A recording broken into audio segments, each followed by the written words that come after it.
What's up, guys? Welcome to Romer's Pod episode. I think we're on episode 10, Amazon Savages edition. I am joined with one of the people who I think is crushing it the most in the game that I know of. You're doing 100K every 2 weeks now, right? Yeah, we're about 200K a month or so. Yeah. About two years ago when I met you at Miami, is that how long it was? You were just starting I guess OA. it was. Yeah. Yeah. And so your YouTube channel, I think, was slightly smaller than mine, or maybe you just passed me up and now you're at 50K and you're crushing it on Amazon. I don't even know what your last 12 months would be selling on Amazon. Yeah, I think it was like 2.3, 2.2 million, something like that last time I looked. Yeah, awesome. Super happy with it. It's been fun. Yeah, so I didn't know whether to put 100% online arbitrage or how much of this is online arbitrage versus wholesale at this stage. Yeah, we're doing definitely still like primarily OA. I'm definitely wanting to do more and more wholesale though. Just OA is awesome, but I want to send an email and say, hey, give me 50 grand of this. Like it's so much fun just to send those emails. And but yeah, I would say probably 90% of our business is still OA. Last month was actually probably 15-20% wholesale, so definitely growing wholesale. But yeah, definitely primarily OA still. How are your margins looking with OA? Are they pretty similar to what they were before? Because I know like over the years, you've delegated more, you've systematized it to where you're not buying everything yourself. You're not sourcing everything. Can you talk a little bit about that? Yeah. I mean, margins are just naturally going to go down when you start outsourcing a lot of stuff. Like even if your quality stayed exactly the same, you're still going to have those extra costs and stuff. My goal is kind of just a 10%, like somewhere around there, like true net after everything. We're not always hitting that, but usually trying to get somewhere close to that with OA. But I'm super happy with 20 grand in profit, and I don't source anything. I don't spend my money. I don't do any ungating. Like I'm just kind of there to oversee meetings and guide our team in the right direction, that kind of stuff. So I'm super happy with where it's at. I'm sure I could have higher margins if I wanted to spend a bunch of hours, but that's just not what I want the business to be at this point. Yeah. What would you say like the main difference is now that you're doing 100K every 2 weeks, mainly with virtual assistants purchasing versus when you first started out? Like what's the difference in the type of products you're finding, your day-to-day? How does this business look at scale? Yeah, for sure. It's definitely very different because at small scale, you're getting in the trenches and digging deep and finding this coupon code and all that kind of stuff and looping purchases. Yeah, I would say the types of products we end up buying with having a big VA team, I'd say we end up buying wider and shallower on a lot of things just by nature of having a bunch of people go check and look for like A products. It's not super common that you're going to have a VA stumble into like an A+ opportunity that you're FaceTiming the boys about and that kind of stuff. That tends to be the stuff that you're able to find yourself. But they're consistently able to find those good products. You can buy 10 of that, 30 of that, 50 of that. And so I'd say we ended up going like wider in async count when we had like the team developed and all that. But yeah, I mean it's a sacrifice. It's not even necessarily a sacrifice. Kind of diversifies your portfolio a little bit, but it's definitely a trade-off I was willing to make just to pass it off and all that good stuff. Yeah. So one of the questions I'm asking everyone on this podcast is, what do you think is the quickest way for somebody to go from 0 to 100,000 in sales? What would you do if you had to start over? Yeah, I mean, is capital an issue or just straight up getting the sales? Just getting the sales. Okay. Yeah. Yeah. I mean, if capital is not an issue, then I think OA is the best place to start. In my opinion, it's the easiest to get to 100K a month with OA. And then beyond that, like it starts to make sense to think about wholesale and that kind of stuff. But really like month one, you're just learning the basics, master reverse sourcing, start learning, what brands am I going to source? How can I, I've been seeing a bunch of this brand. Oh, I saw a coupon and just kind of connecting the dots. Like that's that first month or two, right? Just kind of connecting the dots, learning the ropes. And then you can kind of, get a little bit more aggressive from there. Like, I know a lot of people maybe want to jump to hiring VAs and that kind of stuff, but you can make a killing. Like tons of guys I've talked to doing 50, 100K a month without any help. Like master those basics, master that sourcing skills. And then when you get to the point where it's like, man, I'm having a lot of success. We're spending, 20, 30, 40 grand all on my own. I just need some more eyes. Like I want to spend some more money. Then, start bringing on some VAs. And, to get to 100K a month, you probably only want like yourself and maybe a VA or two. And then once you get beyond that, you can start, putting those institutions in place, all that good stuff. But Really, even like, getting to 25, 50K is all down to the fundamentals. And then from there, it's, how do I tweak my repricer and all those little things. But don't overcomplicate things, especially at the beginning. Yeah. Yeah. What do you think is more important to delegate first? So if you're like bootstrapping it and you're doing everything yourself, you're prepping items yourself, finding items yourself, maybe even repricing items yourself, what do you think is like the first thing you should do? Delegating, automating, what's the most intelligent way to approach that? Yeah, it's definitely just it's the prep center for sure. It's not like, it's just, we're not in the business of putting stickers on things when you can pay somebody, $1 a unit, or that's $15 an hour work type employment there. So outsource the prep first. A lot of times if you're paying sales tax, most people probably know that you can save time and money just by switching your whole operation to Montana or whatever, and then you're not touching anything and you're saving the sales tax. So sometimes it's like a no-brainer, especially if you're some California sellers, that kind of thing. You're paying $2 or $3 on an item in sales tax, or just pay somebody $1 to do all the work for you. Yeah. Do you have a prep center you publicly recommend or no? Yeah, I work with iLogistics for some of my stuff. Florida's like grocery vitamin tax exempt. They're pretty quick, that kind of stuff. I've had good experience with them. Okay. And then we do, Miami. We do a little so I was just say we do like a mom and pop prep in Montana for most of the sales tax free stuff. Gotcha. What category do you think has like a ton of potential that, you're an entrepreneur, you're doing social media, you're running your OA business, trying to scale wholesale. You're building a software company, you're doing so many things. You probably thought like there's this category that maybe you're not approaching that could be really profitable. Are you willing to share like any types of categories that maybe you haven't really dug into, but you're thinking like, man, if this was 100% like my focus, I would maybe consider that? Yeah. I mean, like for whatever reason, like all the new sellers want to go like straight into Nike and shoes and all that kind of stuff. Like, don't get me wrong, we have good success on that. I just think it's hilarious. Like all the beginners jumping straight into like the easiest categories to lose money in with returns. I think there's a lot of. Dude, that's what I did. That's what I did. It was ruthless too. And I used a bad prep center. So like all my items tanked in price because I bought all the same Nike items everyone else was. And I was like, man, this is a tough business. Was that some of those first spreadsheets you were sending to like Miles and I, like some like yeah.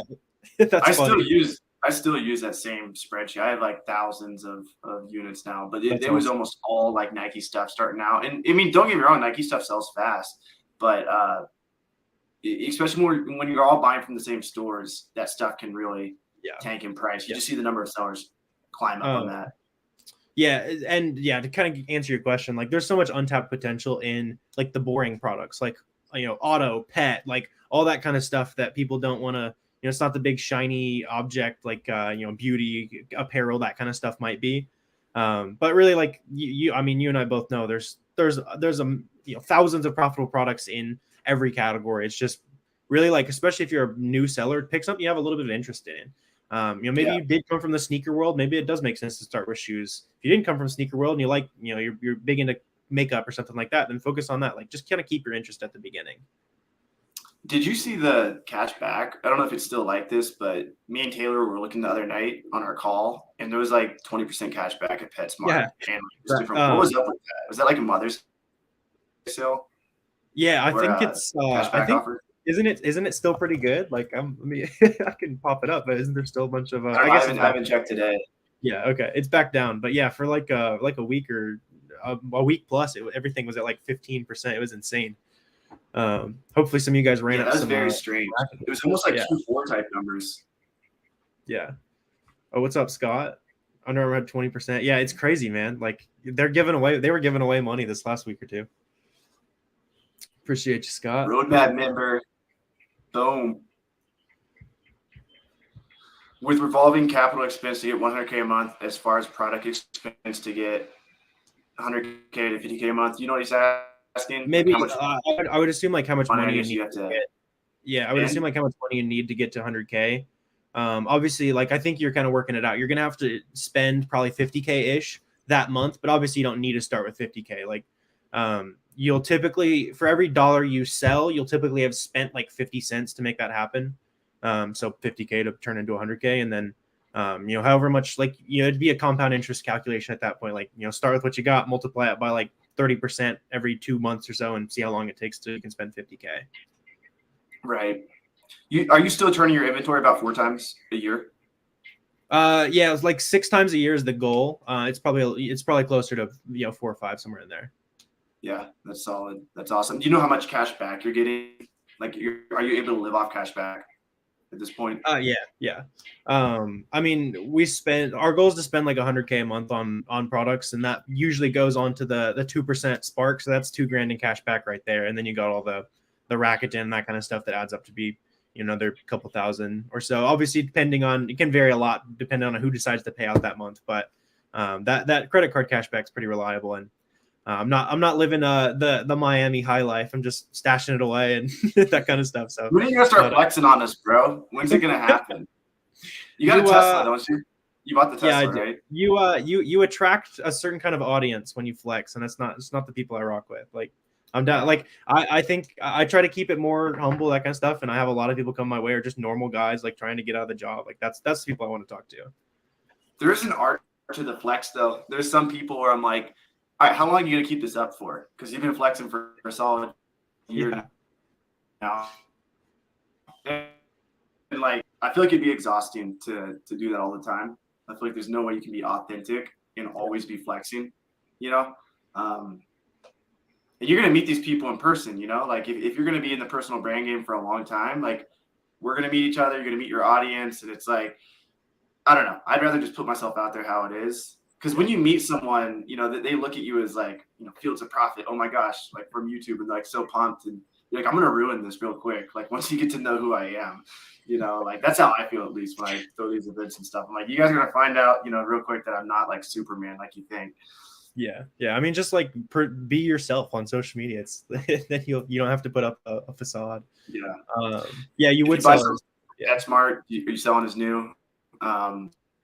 You're basically selling all your items as new, right? Yeah, for sure. As long as you've got as long as you're buying it from a supplier that Amazon would recognize and have seen PetSmart before, they're gonna, if you ever have any IP complaints or authenticity, like we get those appealed all the time with that. Funnily enough, we've had more trouble using wholesale invoices than online arbitrage receipts, because sometimes you buy from like smaller distributors and like, we never heard of this guy, but they've always heard of PetSmart. So we've had more problems getting around that. Yeah, I'm doing wholesale right now, and my products are authentic, but my distributor is not like super big, and so I'm wondering, like, if I do get IP'd, will they even accept these? And to your point, like these big name brand websites, Walmart, whatever, like Amazon knows who they are, like they're trusted. So I think it's kind of like a fallacy that wholesale is like safer in that sense. I don't know, maybe like they're trying to sell you a course or something. They're like, you're not going to get gated or IP'd, but receipts have worked really well for me over the years. Us too. Armin saying hit that like button. What are the first 3 steps people need to take to get started with online arbitrage?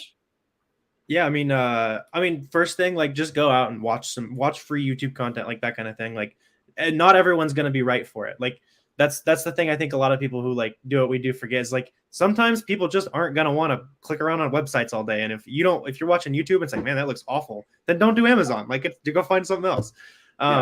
But if you go watch some YouTube videos, it's like, oh, this seems interesting. Like, seems like something I'd be into. Like, I like shopping. Like personally, I was always into like finding a good deal. Like, even in high school, like if I pulled one over on like, stacking this coupon on this, like that's just something I just like pulling a fast one on big companies. You know what I mean? So it kind of worked well. But go watch some YouTube content, like learn the basics, do that for like a day or two. Don't get stuck in like paralysis. And then go get keep a free trial. That's the obvious one. And then shameless plug for SellerAmp, go get SellerAmp. I got my shirt in here somewhere. Awesome. So those are the only 2 tools you need. And then just go reverse source. If you don't know what that means, go watch a YouTube video on that, kind of go through the process. And then just like, all his videos are great. Check his channel out below if you guys aren't already following him. Literally just watch like 4 or 5 of his videos and you'll know how to do OA after that. Awesome. Yeah. And if you do SellerAmp, if you get SellerAmp, ask them for a free shirt. Or I don't know if it's free. You can pay for the shirt, whatever, and wear it all the time. Because I connected with a seller who does 11 million a year and landed a wholesale account from him. So that's awesome. He recognized me in the gym wearing the SellerAmp shirt. So that's I was wearing the SellerAmp shirt to the driving range today. I was hoping eventually especially in like golf world, somebody's gonna notice like Amazon software, right? Like, yeah.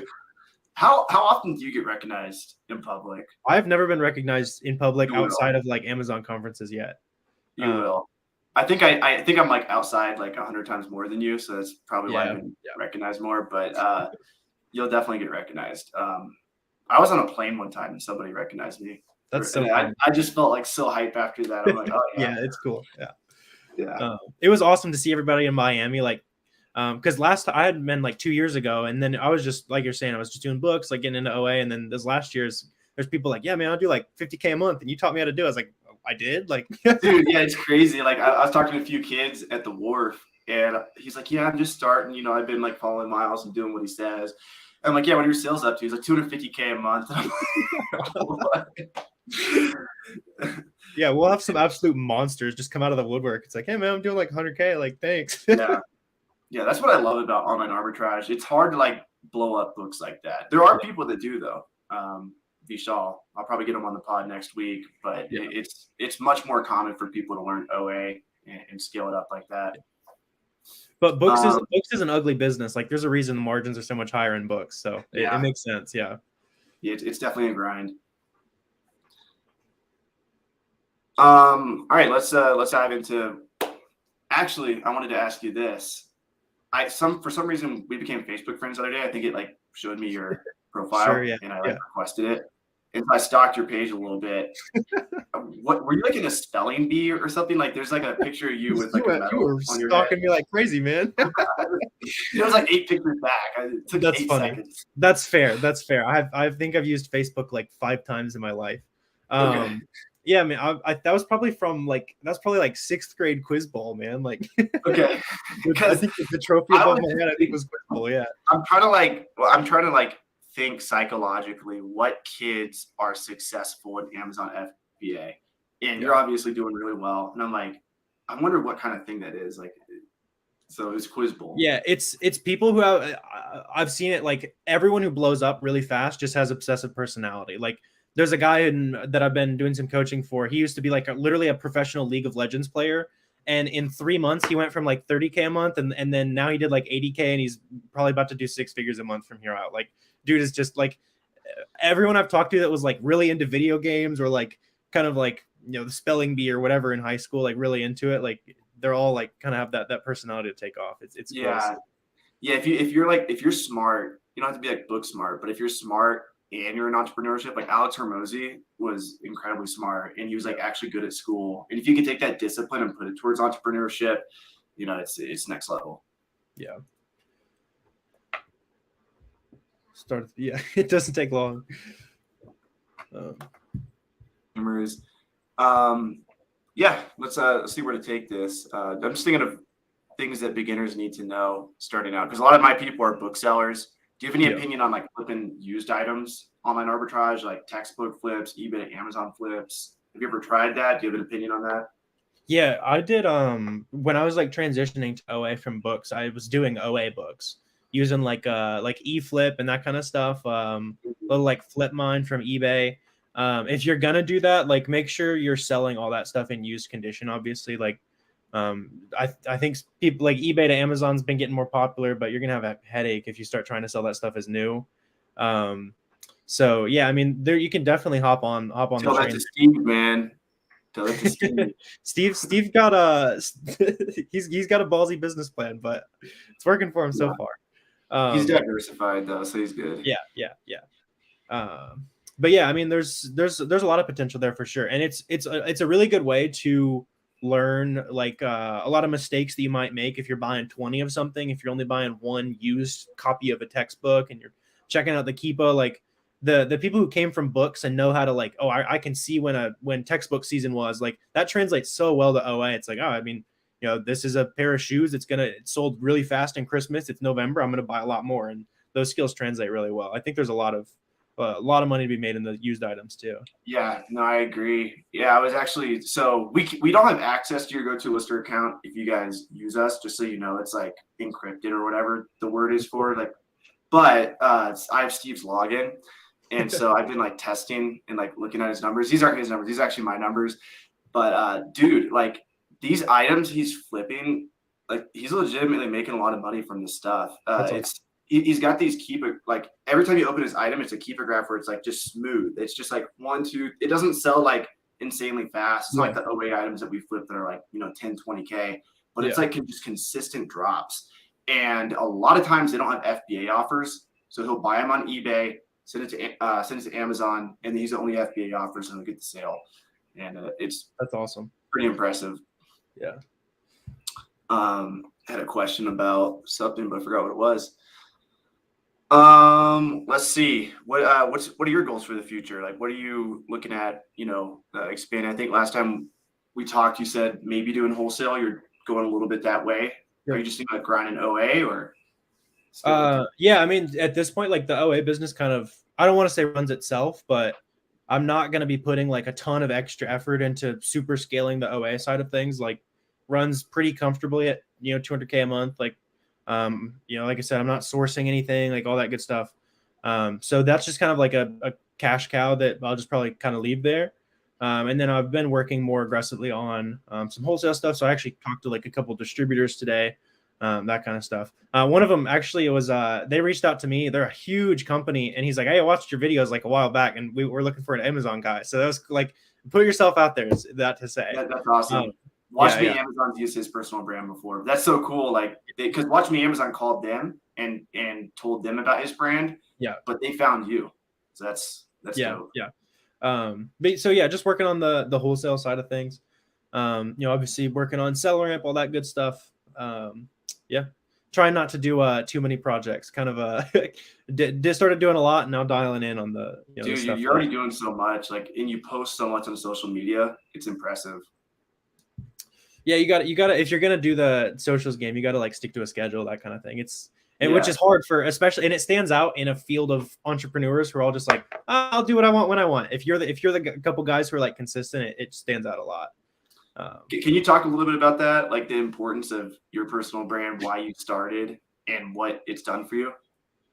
Yeah, I mean, I started the personal brand. I didn't really have plans to like make a bunch of money or anything like that. I was just like in college, like I had like social anxiety, that kind of thing. So I actually started making YouTube videos just as a way to like, all right, I'm going to force myself to talk into a camera and like get out there that way. And then people started being like, wow, this is good videos and that kind of stuff. So it was like, oh, I mean, maybe I should, just kind of dig deeper into that. And then, just started making like personal connections, like 4 or 5 months into making videos, connected with Miles, Carter, Maxwell, a couple of those guys early on, like reached out to me. And then that was like what really catapulted things is, going from some college kid who sells books on the side and is like, what's this online arbitrage thing, to talking to people who are doing it. They're like, hey, just like, here's how you get the Nike on gate. Like that was like forbidden knowledge back when I was starting OA is the Nike on gate. So yeah, just like making those personal connections, like there's just so much value in that. And even for those of you guys who are watching who don't necessarily want to make a video every Monday or something like that, like there's so much value in like the 100 follower Twitter accounts that I like seeing. They're just throwing up a picture of their boxes. It's like, I got order canceled today. Does anyone know how to get through it? Like just like sharing the journey. Like there's so much value in that. I've seen a lot of people get connected with other groups of resellers through that. There's just so much. There's like almost nothing that can go wrong with putting yourself out there. And you can get so many connections, and obviously been able to build it into software company, all that kind of stuff. Since I kind of went hard at it. Yeah, that's awesome. Yeah, you've done a lot. So what advice would you have for somebody like me who wants to grow my social media following? I know I texted you about this, but what would you do? Like, what action steps would you take every day or every week to make sure that you're doing the right things? Because sometimes like I'll open YouTube and I'll see you posted something and I'm like, crap, I haven't posted on YouTube in like a month. like the post, you know what I mean? Like the written post. And I'm like, he's got to have a system for this. This is like, he's not just like opening up, like eating breakfast thinking, oh, I'm going to post on YouTube. It's like, there's a system. Can you talk a little bit about that? Yeah, I mean, I think if you want to play the socials game, like set a schedule that's easy to meet it consistently. And it's like, oh, that was easy. Let me bump it up. Because especially like the way algorithms work, like if you go down from something you used to be like really intense at, you're going to get hammered. But if the algorithms are, hey, you just post a video or you post on Instagram once a month or once a week or whatever, like just be consistent, whatever pace that is for you. Just being consistent in that. And then obviously like we've got some virtual assistants and stuff that help with editing, posting some stuff, all that good stuff. But you don't post on Instagram with VAs, you said. No. That's I hired my little sister to do some of that. Like Okay. she's Can you good tell at them it. why? Because I thought that was really interesting. Yeah, I think the Instagram algorithm geotag, and so like if you have a Filipino VA like posted from the Philippines, it'll still serve your audience, but it'll prioritize like your Filipino followers, and then it'll hit more, like Filipinos on the explore page, which is fine, but probably not your target audience. Mm-hmm. Yeah, I think that geotag might exist on some websites too, because I've been like, I knew some people were like running up a certain product at the beginning of this year, and I tried to have my team do it. We spent like 20K, and everything got Interesting. rejected. Yeah. Do you have VA buyers? Yeah. Cool. Yeah, I don't do any purchasing myself just because I hate tedious stuff like that. Like I'll kill myself. Like I literally hate, that's like the worst thing. That's like the first thing I delegated was just clicking. But yeah. For sure. Yeah, how do you have that set up? I know that's probably something a lot of people are wondering, like how do you get around IP issues and all that kind of stuff? You just use ExpressVPN. Okay, So just the VPN. ExpressVPN, we use an incognito browser just because I think some websites track cookies. Yeah. And you don't want to, like, if you're already blocked on one website for running it up, you don't want to get blocked again. I mean, that's really it. If you want to be really safe, get a delegate credit card. Amex is really easy, get an employee credit cards. And but I all the times I'll just get my credit card out, like if it's not like a crazy limit. Yeah. That's interesting. Yeah, well, I've just gone with domestic buyers. Like they spend $4 to $6,000 on average, and they can do it in like an hour and a half. Even if you're paying an American decently well, it's $40-$50, and then they're going to be way more likely to go the extra mile and find that hidden coupon or all that kind of thing that's going to make you more than that. So who are these people? Where'd you find them? It's just personal connection. So obviously not everyone has that privilege and that kind of stuff. Not like sister or stuff like that. Yeah, just friends and that kind of thing. Okay. I thought you were using like a company. I'm like, that's a legit company. Like no. to make purchases. I mean, they're like W-2, they're like legit employees and stuff. But yeah, it's people I already trusted. Like it's a high trust position. Like you're having given them their credit card number. Like yeah. I've yet to be stolen from, or maybe I have been. Like somebody was using my card at Kroger like the last month, and I'm like, how did they? Just like $100 at Kroger like every other day. So I had to get a new one. But your VA sipping on some coffee. Yeah, you don't have anything stolen, Avery. Yeah. You didn't buy me this. Do you have a personal assistant? Not yet. I've been trying to get one, but it's hard to find like the right person for that. You know what I mean? Dude, it is, man. It is. I'm actually hiring like a new customer service person, and I was 0 for 3 this week. I was like going out and like I was like, I'm gonna get this one myself. Like I'm gonna interview, I'm gonna get like the best one. And so I did everything, and like the first person lost their phone. And so I'm like, I'm not going to trust you in this position. If you lost your phone. Yeah, they lost their phone and then contacted me through a different WhatsApp after I gave them all my logins for my email. And I'm like, I'm sorry, but you're going to be like my personal assistant, and I can't have you losing stuff. Like I was like, I lose stuff all the time, but I can't have you losing stuff. So that didn't work out. And then is this a VA or somebody in the US? What I usually do is like, because you don't know if someone's good or not until you kind of work with them. So I just put them on the inbox. And if they handle the inbox well and they're like really detail oriented, then I might move them to like a more personal relationship where like they do other stuff for me. Yeah. The second one I hired, they were like amazing, dude. Like they talk so perfectly. Project manager, worked in customer service for like perfect resume, like perfect Zoom interview, and then just never responds to me after I hire him. And I'm like, what am I doing wrong? But the third one seems to be doing pretty good right now. Cool. So. Yeah. I've been thinking of getting like a US personal assistant for even just like boring stuff. I know you have like Filipino schedule and your like dentist appointment and stuff. Yeah. Yeah. I just hate doing stuff like that. Yeah. You know, there's like, you only have so many hours in a day, and like, I'm not going to spend 10 minutes filling out some airport form if I don't have to. So, but I think getting American assistants, like, I think that's necessary at some point for anyone who's doing a lot of stuff like us. Yeah, it's need somebody who can speak good English and not just say, hey, even though the VAs can use ChatGPT, but at some point, like Yeah. Did you see like where ChatGPT is being used the most right now? No, where is it? China. Interesting. Yeah. So like it makes sense. Like all the private label products, all that. Like now they Yeah. can finally write like accurate descriptions on Amazon, Oh yeah. and like everything they do over there. So like a lot of e-commerce stuff. Um, Yeah. yeah. There's some really funny product descriptions on Amazon when they just translate from Chinese. Yeah.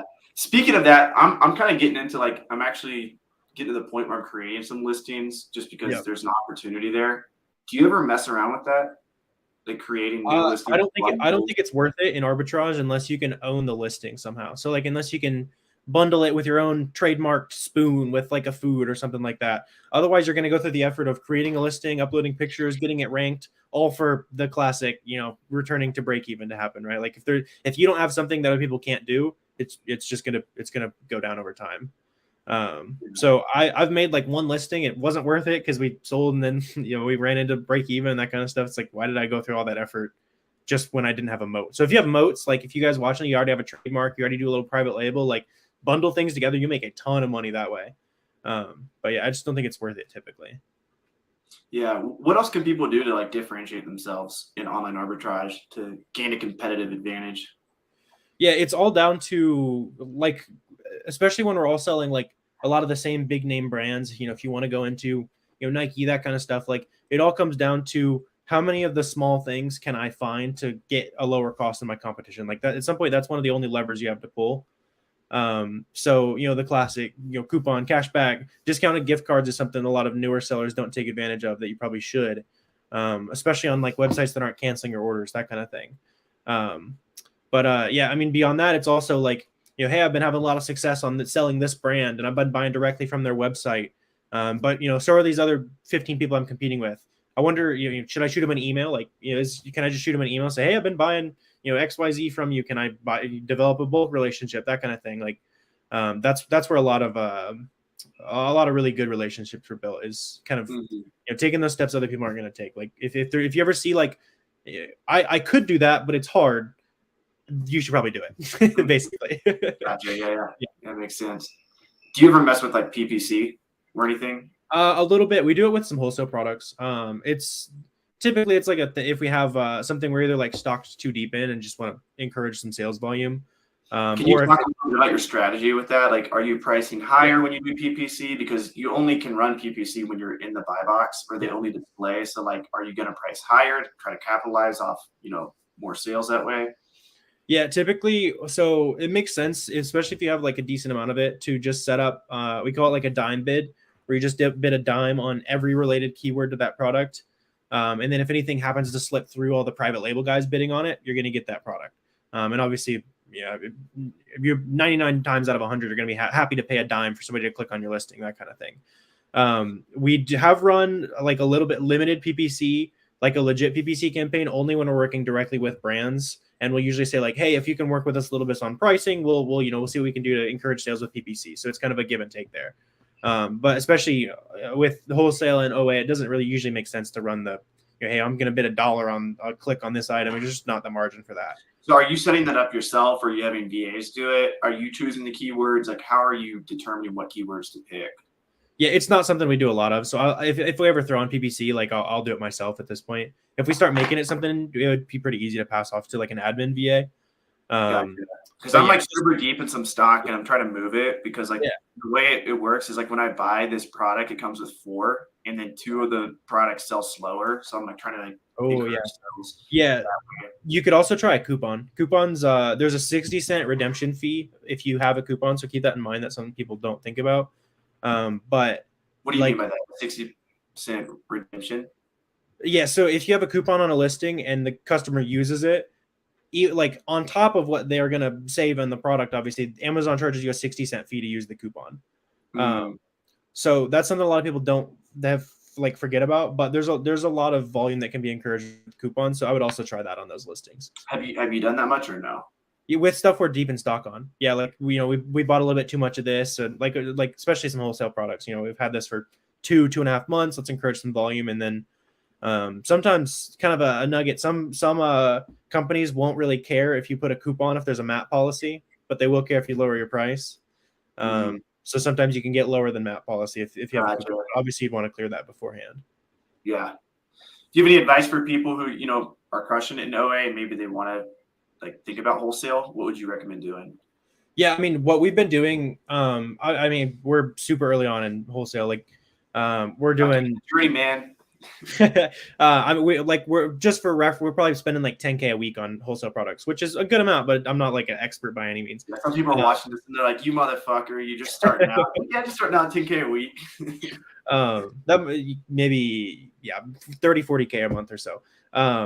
But yeah, like if you're doing OA already, you have a big catalog of a bunch of brands that you might not have heard before, right? And so even if you can't get a direct brand account with those companies, it's worth shooting an email and they're gonna be like, no, we hate Amazon sellers. Like, we'll never sell to Amazon sellers. It's like, all right, can you give me your three distributors that serve, my city? And they're gonna be like, sure, here's 3 distributors. And then, maybe the pricing on that brand isn't right, but holy cow, they've got great pricing on, I don't know, like Zyrtec or whatever you find, right? They kind of open some doors in that way. So like use your past light leads catalog, especially if you're like a veteran OA seller. There's a lot of, and then like you open that distribution account. We got the man, the myth. What's up, Caleb? Got the goat in the house. That SaaS exit money's hitting. I've been loving the retired Caleb Roth on Instagram. Yeah, it's awesome. He's a changed man. Yeah. That's sweet. But yeah, you may forget what he's talking about. That's hard to do. What's that?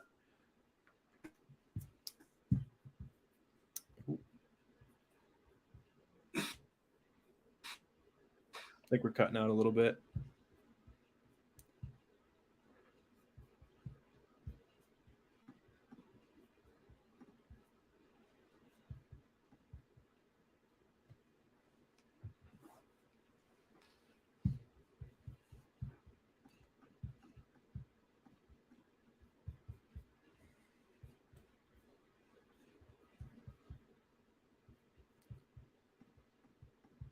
I'm gonna have to take over your channel, Avery.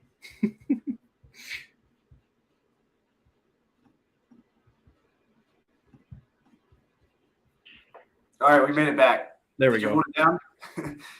Wi-Fi issues. Yeah, Cuba no Wi-Fi. What did Caleb say? He says probably Cuba with no Wi-Fi. I'm in Mexico. I thought I was doing pretty good. Okay, I got one more question for you because I know we're pressed on time and you got to go. I want you to give like a quick Q4 strategy. What is your Q4 strategy going to be? What do you think somebody who is like limited on capital, like let's say they're going into Q4 maybe with like 20 to 50K and they don't want to like, spend it too early, or like, what is your opinion on that? But before we get into that, I want to talk about our official sponsor for the pod.